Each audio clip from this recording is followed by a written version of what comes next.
I think there's too many bikes in this garage.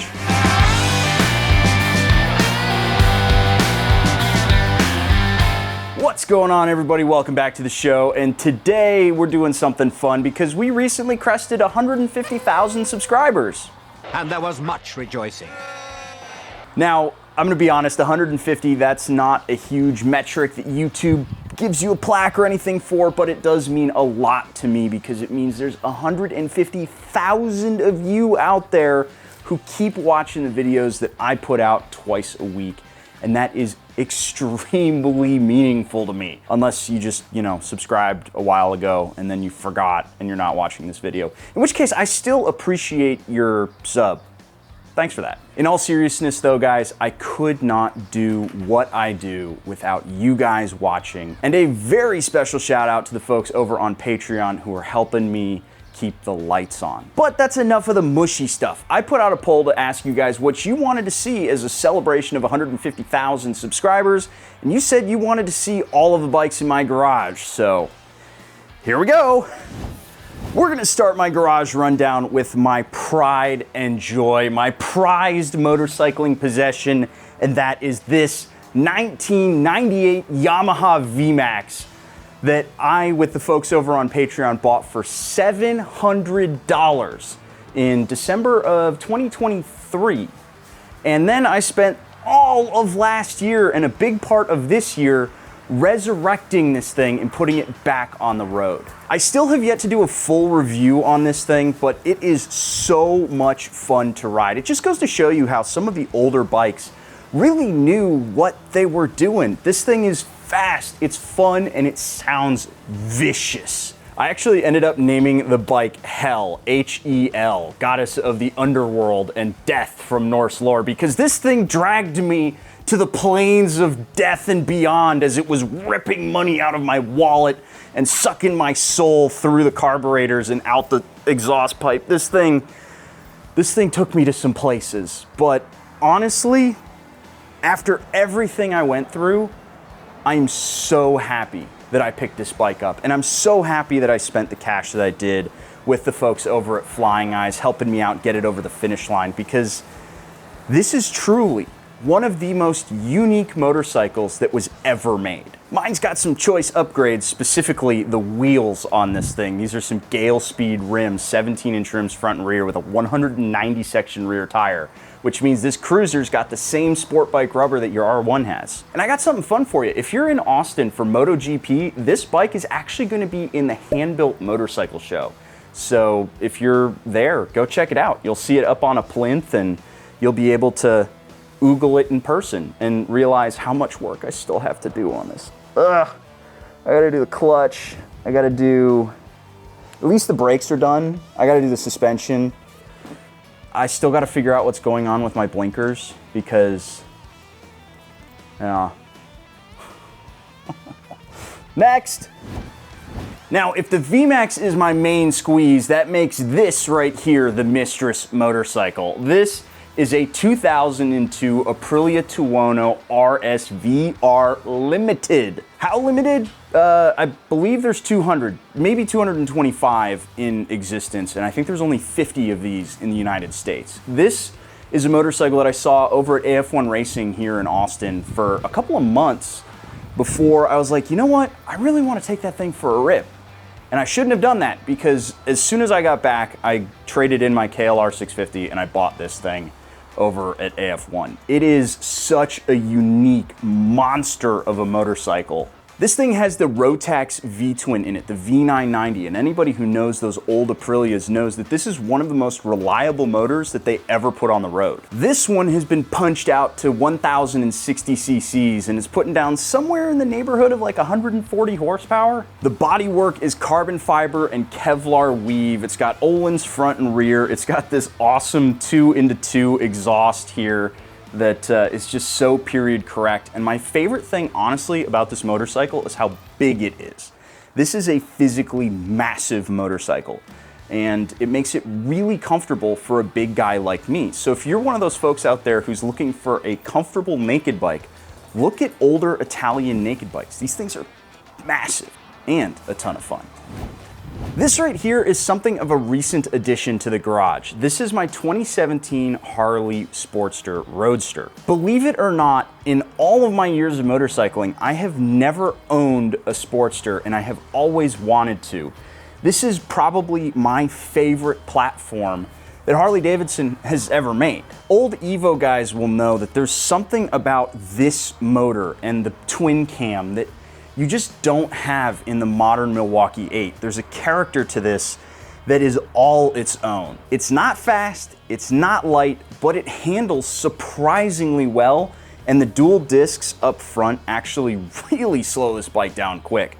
It's surprisingly sporty, so much so that this is getting ready to undergo a serious transformation. Harley-Davidson brought out their CVO R, and it gave me the idea that I'm calling this the EVO R. I'll be putting new suspension on this, new wheels, new exhaust, all sorts of fun stuff to turn this thing into a proper sport bike. And then maybe after I do all of that, we'll see whether or not I put some top end work on here. I actually know a guy who rides a Sportster on track. He races in Moto America, and he's helping me out finding the right parts for this thing. I was talking to him, and he has not done any top end work. The only thing he did was he raised the rev limit to like 7,000 RPM. So this thing is going to go to COTA with 5,500 RPM red line and this exhaust. So we'll see how that goes. But I know you might be asking how I can afford to have all of these motorcycles in the garage. And the answer is a lot of these things actually pay their own rent. Anyone who said motorcycles couldn't make money clearly has never tried RiderShare. RiderShare is the biggest motorcycle rental service with thousands of bikes across the United States owned by everyday riders. It's a great way to get on two wheels if you're traveling, or maybe you just want to try something else, or you wanted to take a test ride but you don't want to do that lame little loop that dealerships take you on. But the best part is you can list your own bikes online and make money off of them. You set the price, the protection options, and you get to choose who rides your bike. I have a bunch of these bikes that I'm talking about right now listed on RiderShare, so if you're interested in checking out any of the bikes that you're seeing here, with the exception of the VMax and the Aprilia, you can click that link down in the description below and come ride one of my motorcycles. You get $25 off your first rental, and a huge shout out to the folks over at RiderShare for allowing me to assemble this massive fleet of motorcycles that is way too many bikes for me to handle all by myself. The maintenance alone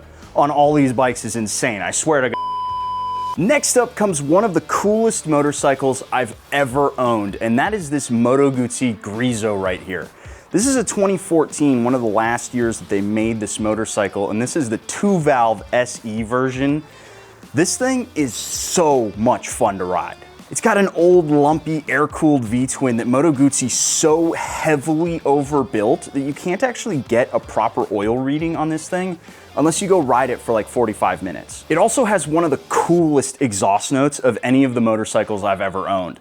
It's throaty, it's low, it's lumpy, and every time you crack the throttle open, the bike twists side to side, and the rear exhaust pipe chirps. It's so cool. But there are officially too many motorcycles in this garage for me to maintain and keep riding. I mean, the worst thing you can do to a bike is just let it sit. So I am selling this Griso, sadly. I really wish I could keep it. It's special, and I probably will never find one again. It's gonna be a bummer when this thing leaves, but I had so much fun riding this thing around. I'll remember it for probably the rest of my motorcycling life. By the way, there's a link down below if you're interested in checking this thing out. It is for sale right now, and you could buy it from me. Now this right in front of me is the new giveaway motorcycle. I'm not joking, there is a giveaway motorcycle. I just can't show it to you yet. It's down the driveway. Let me go fire it up. See if you can guess what it is.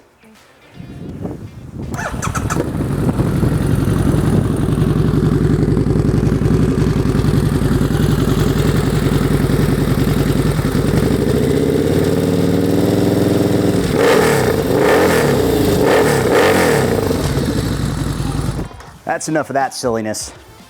My neighbors are not a big fan of me with all these bikes. Let's get on to the next one. And your eyes do not deceive you. This is a DRZ 400 SM that I purchased a couple of weeks ago for like $1,500. It doesn't run. It has a big bore kit. And I have a problem. Somebody help me. I've actually got an entire series worked out for this thing. I'm gonna restore it, I'm gonna put it back on the road, and then we're going to see how much money I can make off of this bike. I'm gonna be listing it up on RiderShare, and then perhaps towards the end of the year, I'm gonna sell this thing and we're gonna see if I can't make at least $1,500 off of this. Also, my friends over at Continental Tires, they're sending me a set of SM2s for this thing. I cannot wait to feel what this is like on the side of the tire. And now that brings me to the other thumper that is currently not here. It's at timeout over at Whitney's house, trying to think about what it's done.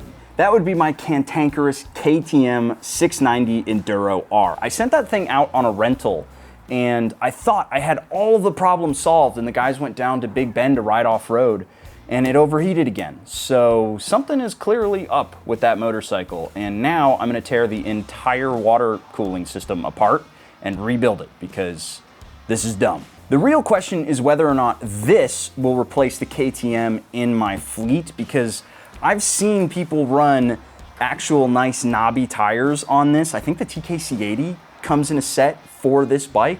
So this could be my adventure bike for all I care. I don't really need the 690s. So given all the headache that it's caused me, I'm ready to throw that one off a bridge. But I do want to see if I can get it running, because that is one of my favorite bikes that I've ever owned too. It's light, it's fun, it's playful, and it's orange, so of course it doesn't work. And that brings us to the Hondas. This is my CBR 600 F4i, and this is my 919. Both of these bikes are from what I consider the best era for Honda, the early 2000s, back in the day of the RC51 and the early CBR 600 RR. This is packing one of the old Fireblade motors that's been a little bit detuned for the street, and it is a ton of fun to ride around. It also has one of the coolest idle exhaust sounds I've ever heard come out of an inline four other than a Hayabusa. It's kind of slow, it's very bassy, and it's lumpy with this distinct whistle because the airbox is under the gas tank and it's got this tiny little snorkel that it breathes through. It's actually really cool. This, on the other hand, this is my track bike, and it lives a very, very hard life.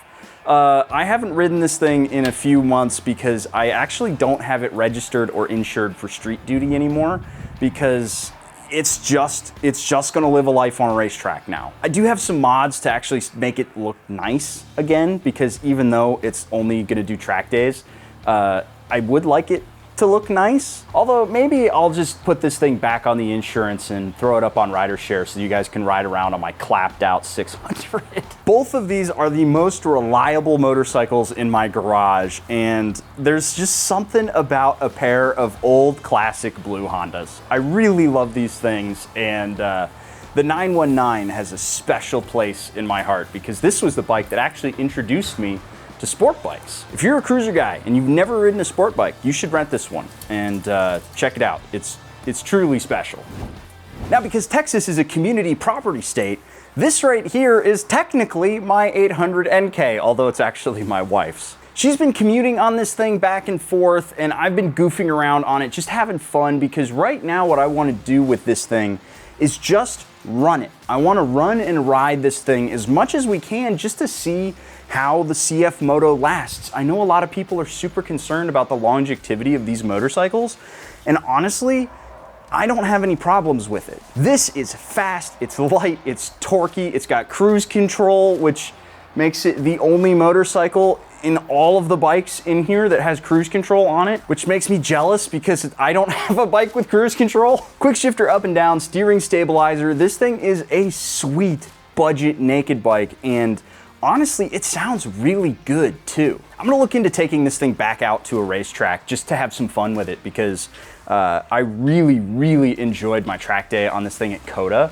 and I'd like to see it on a slightly smaller track, one that's not nearly as long, because that gives me a little bit more time to feel what it's like on the side of the tire. But I can report through all the shenanigans we've been having with this bike, it keeps on ticking. And technically, I do have a electric bike. It is that BTX Volt right back there. That is my little baby dirt bike that I just goof around with to go get the mail, because here in Texas, all the subdivisions have one mailbox instead of having your mail delivered directly to your door, which is a pain in the butt. It's like a mile away. I also use it as a pit bike when I go to racetracks, and it is the bike that my wife rides off-road. And that is gonna wrap up this look behind the scenes in my garage. There are a ton of bikes in here, and again, most of these are for rent over on RiderShare. So if you're interested in checking out any of these for yourself, you actually can. Click that link down in the description below, and remember, you'll get $25 off your first rental. And a huge shout out to RiderShare for sponsoring this video, and an even bigger shout out to you guys for sticking around, watching the channel, and enjoying the content that I've been putting out. Things have been a little bit slow lately. That's just because I've been traveling. I've also been under the weather for like 2 weeks now, and it's been a giant pain in my butt. But I have a ton of really fun projects coming up. Stay tuned for the Evo R. That's gonna be a lot of fun. And that new giveaway bike that I mentioned. Let me know if anybody can guess what it is down in the comments below. Catch you guys in the next one. See you later.